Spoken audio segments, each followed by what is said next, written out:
Hello, my friends, and welcome back.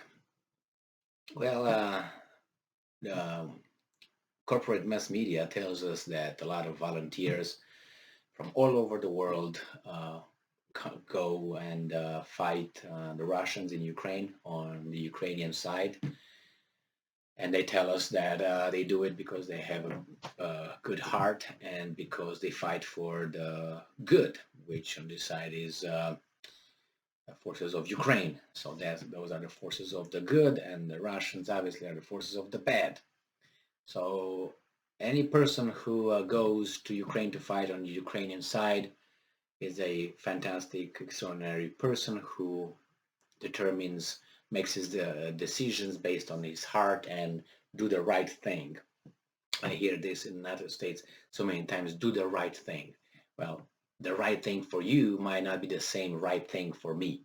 So can you be a little bit more clear? Or you remember President Obama was running under the slogan, change.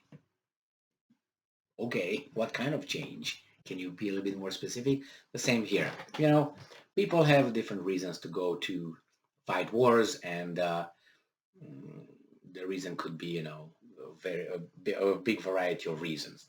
But when it's about volunteers going on the Ukrainian side, they're all good and noble. When it's on the other side, is wicked and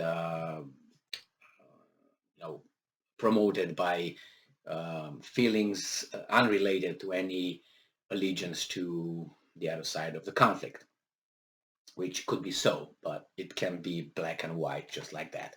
So this article from Reuters from April 21st, 2022 talks about Ethiopians line up or queue up to volunteer for Russia's fight in Ukraine.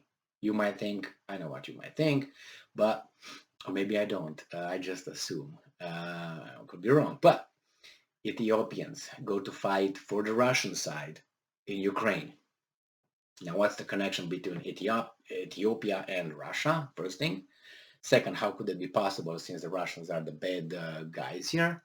And then you would think maybe Ethiopians. I never heard Ethiopians, in recent time really excelling in any military conflagrations.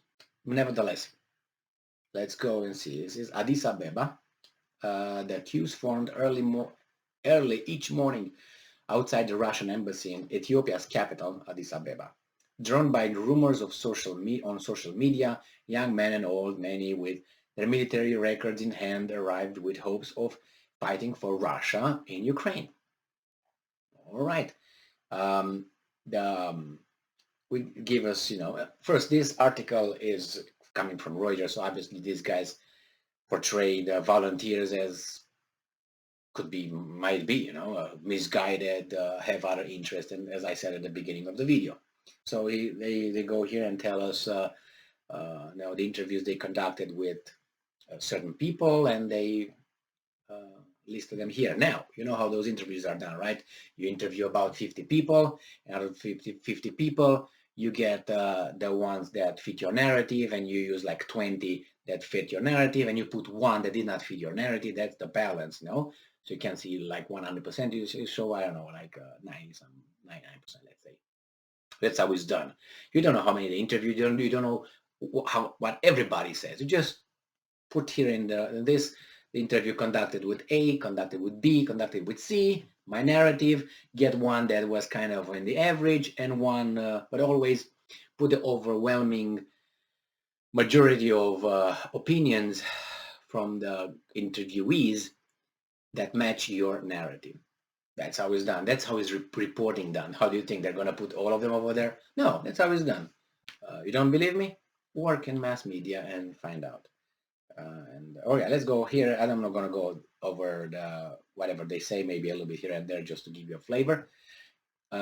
Just so you know from the very beginning, there's nobody who say, I want to fight for Russia because I love that country and I think they're in the right. None of them. Everybody's other interest, money and moving over there, and I don't know, I hate my country, these kind of things. I had an argument with my wife last night because of lack of things, and so anyway, the Russian embassy did not respond to questions from Reuters about the man's identity or whether Russia was deploying Ethiopian volunteers to Ukraine. It issued a statement later on Tuesday saying that it was not recruiting fighters and that the Ethiopians who showed up outside were well-wishers expressing solidarity and support for the Russian Federation. Now, the Ethiopian foreign minister welcomed the Russian statement for what it called refuting the unfounded reports of recruitment for the Russian armed forces, but did not respond to Reuters' questions. Neither did the Russian foreign minister. So, it's either something fishy or just psychological. Leave it like that. Lets you wonder. And then you have the Ukraine's embassy in Addis Ababa referred questions to the Ethiopian authorities, and Ethiopia has called on all sides in the war to exercise restraint and did not vote on a UN General Assembly resolution condemning the invasion of Ukraine, which Russia calls a special military operation to determine to demilitarize the country.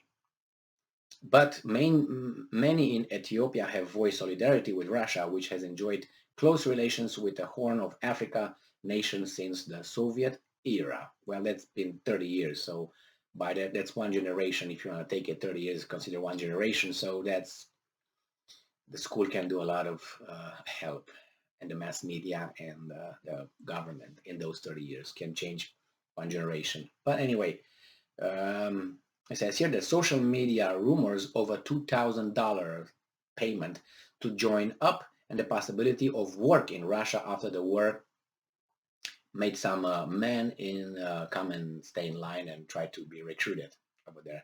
Many parts of Ethiopia are riven by conflict and annual inflation hovers around 30%. And then we have here, I'm willing to support the Russian government, and in return, once I get out, I will get benefits. So that's one who said that. Another one, living in Ethiopia is becoming difficult, said another guy here. And then he said that what I need is to live in Europe. Another person who doesn't really feel for Russia, just want to reap some benefits from going over there. So there's this kind of, and then the reason why I want to go to Russia is not to fight Ukraine, but it is because I'm not benefiting from my country, said another guy.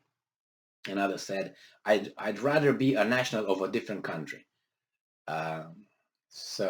This is, as I told you, is just, they don't go over there to from noble instincts or impulses like the people go for Ukraine, obviously, because it is what it is, right? So nevertheless, Ethiopians seem to want to go. The government plays like, oh, we don't know what's going on here. Everybody calm down, take it easy. Don't slap us with any blackmails and threats. Don't invade us.